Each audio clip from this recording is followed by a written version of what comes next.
Hello everybody, it's KJ and I'm here to do my most anticipated releases of September 2018. I'm doing September only this time because normally I do quarterly and the videos come out way too long. So this time I'm doing just to September.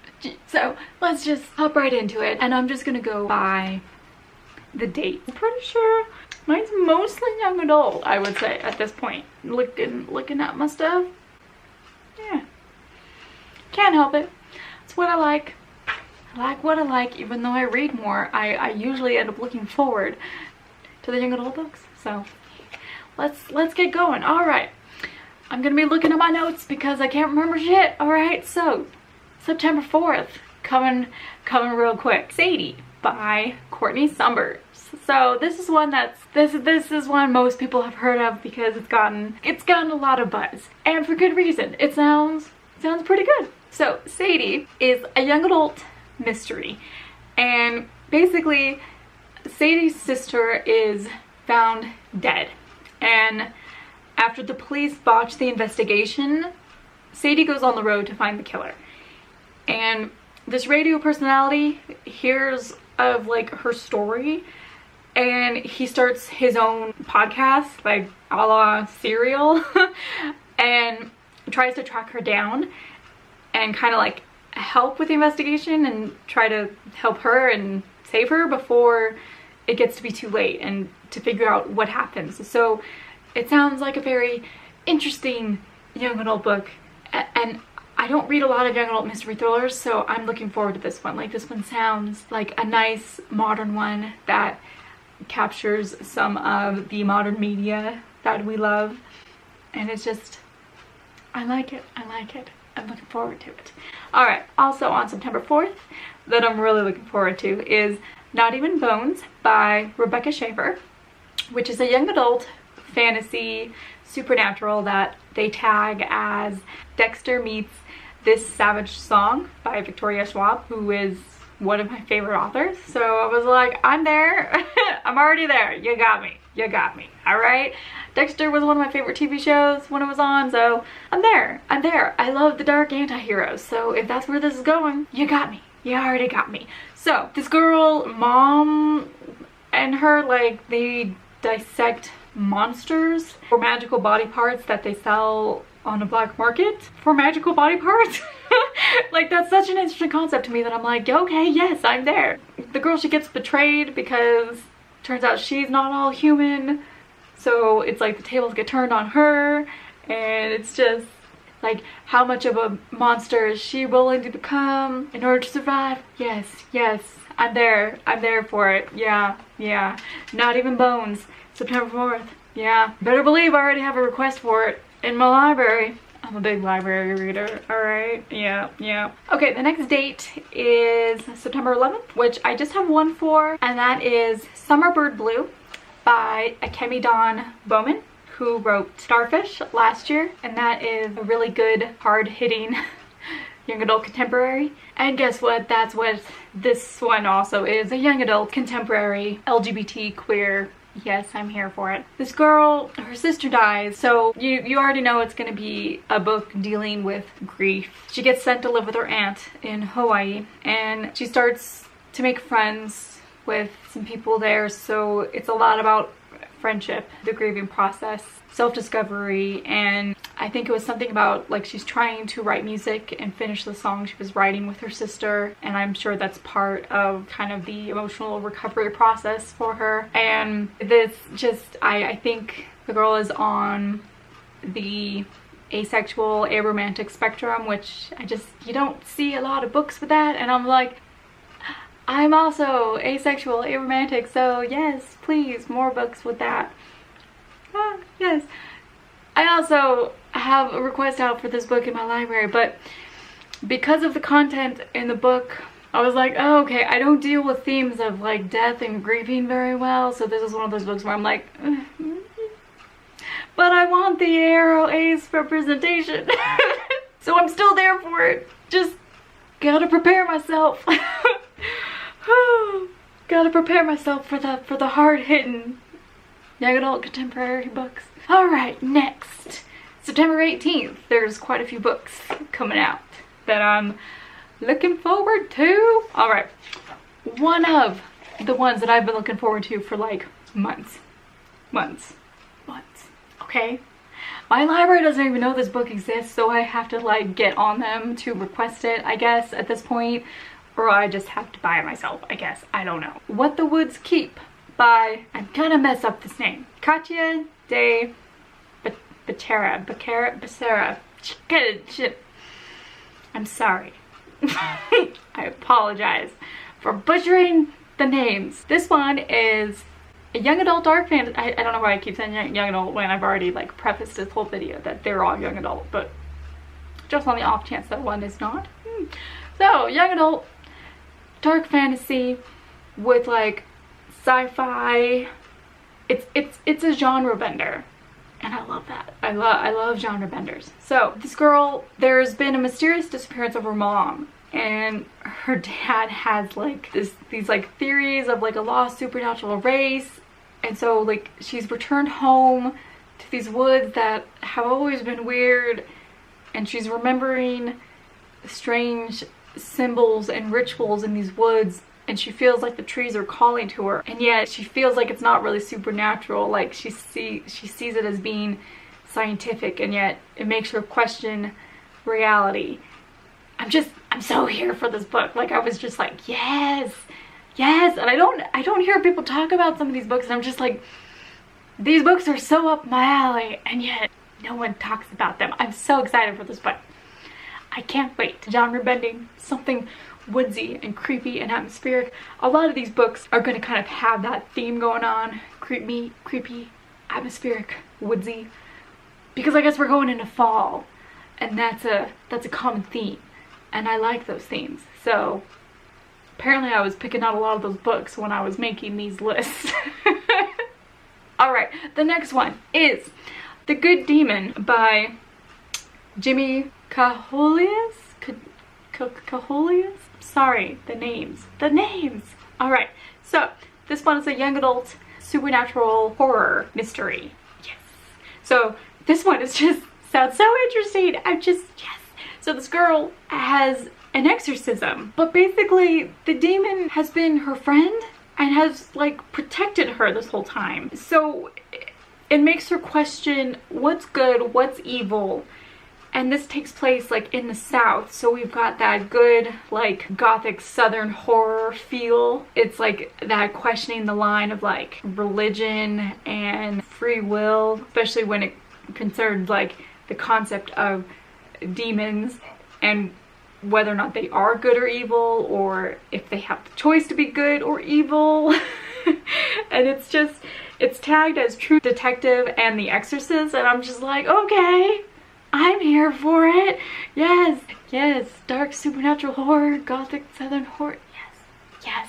The next one that kind of is along these veins is The Deepest Roots by Miranda Acevedo, which is young adult fantasy, like a contemporary fantasy with elements of magical realism where the line is blurred between fantasy and reality. This one is set in a world, a town, where every girl is born with a special talent, and these three girls have talents that are very similar, and basically to each of them their talents end up feeling like curses in some way, because as much as they can do something special in their lives, like it ends up not being hopeful. Like they still can't help themselves or help their families in ways that would be really meaningful.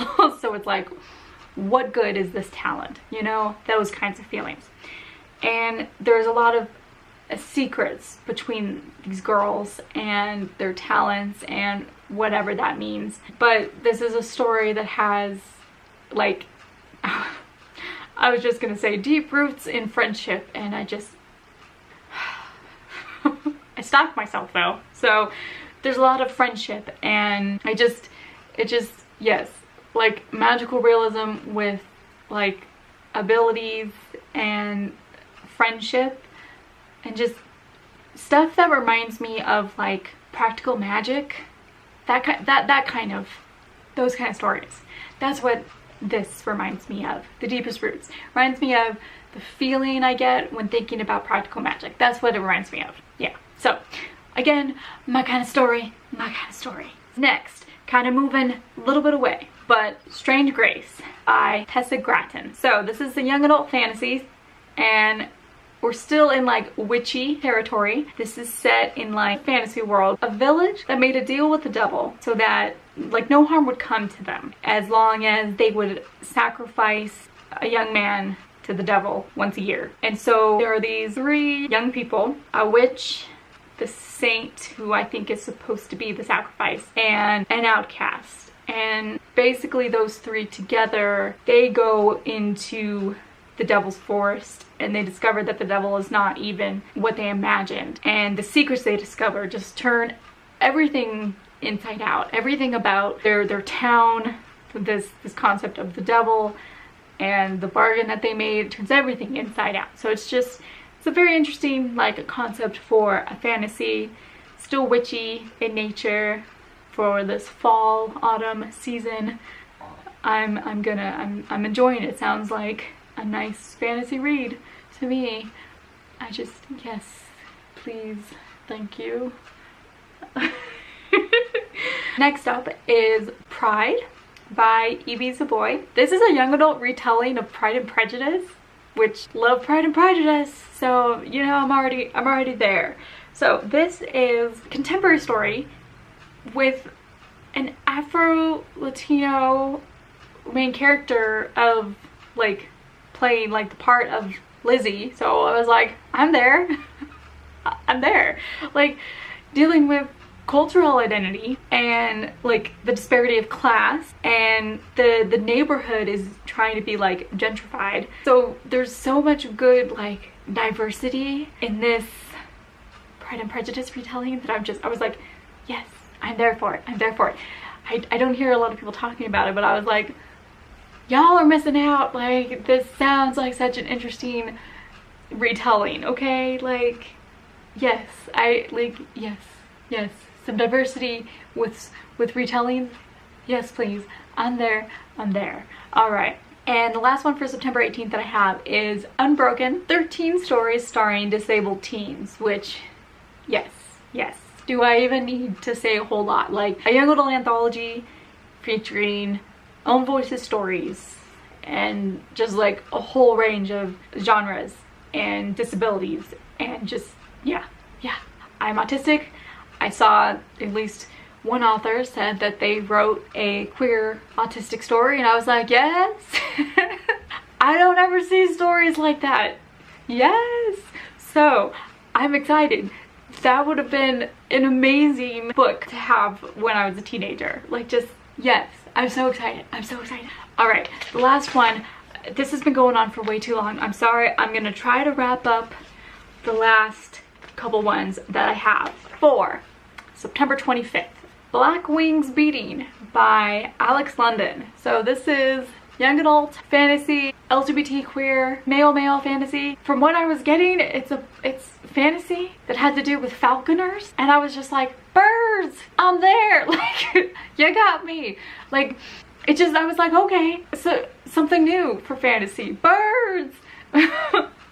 Falconers, plus it's queer, so I'm there. I'm already there. Doesn't even matter. There's 2 siblings, and one's gonna go be a falconer. That means something special here, like status and power. It's a fantasy. What do you want? It's a fantasy with birds and falconers, and it's queer. Okay, I'm there for it. The next one, September 25th. For Muse of Fire by Heidi Heilig. Young adult fantasy and an Asian fantasy. So I've been loving the Asian fantasy series lately, and I'm kind of already there just because it's an Asian fantasy. Like, so many good Asian fantasies lately. Like, I'm already there for it. So this is an Asian fantasy dealing with themes of like colonialism, and I believe the main character has like, I'm gonna call it both like necromancy / like blood magic. Like, she ties the souls to like the shadow puppets that they do with her blood. So I was like, yeah, necromancy and blood magic, I'm there. Plus like the theater, and there's like mental illness rep because the main character is bipolar, and I believe that's coming from an own voices representation as well. And there's supposed to be mixed media throughout the book. Like, it's not just prose. Like, there's like the stage plays that they do with the shadow puppets and just different types of media mixed in. Like, it just sounds all very interesting. I'm there for it. I'm there. Asian fantasy, just different, yes, new stuff. I'm there. I'm there. Give me new stuff in the fantasy, and I'm there for it. Okay, next one. A Blade So Black by L.L. McKinney, which, if you don't know, it's a young adult fantasy retelling of Alice in Wonderland with a black Alice. And it's urban fantasy. It's supposed to be like for fans of Buffy, like that type of Alice in Wonderland retelling. Like, think more along the lines of Buffy. A Buffy Alice in Wonderland with a black main character. And I was like, I'm there. And I love the cover. And I was like, yes, yes. I love Alice in Wonderland. I love Alice in Wonderland retellings. I love Buffy. I love urban fantasy. Like, okay. One more for September 25th, and then we're done. We're done. All right. Witchborn by Nicholas Bowling, and that is a young adult fantasy historical fiction that is also witchy. So this one is, I think, set around the Queen Elizabeth, Mary Queen of Scots era, and also has like to do with witch hunters. Yes. So this girl has to go on the run after her mom is burnt at the stake for being a witch. And it's got mystery and dark magic, and it's just historical fantasy with magic. Yes. So yes, this is my list of September books. This is just September. So this is why when I was making this list, I was like, all right, I'm gonna need to split it up because this is already a long video. Because these were just some of the ones that I was like most looking forward to. There are others. Of course there are others. Why wouldn't there be others?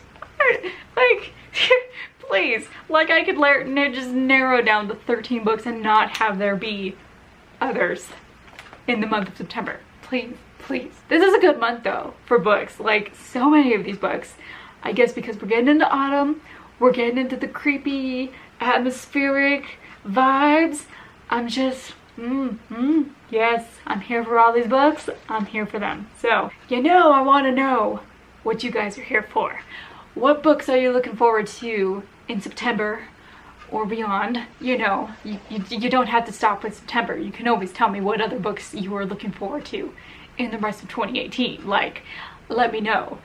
You know the drill. Like this video if you liked it. Comment down below. Let me know if you are looking forward to any of these books I mentioned. And let me know what you're looking forward to reading in September. Yeah. And I will see you guys in my next video. Bye. My flowers smell good. I just realized that. Man, this whole list is me being like, I'm there for these books. But really, I'm there for all these books. This is me showing up for all these books. But here I am. Whatever. It's what I enjoy. I'm making these lists because I enjoy them. They are my most anticipated books, okay? Mine.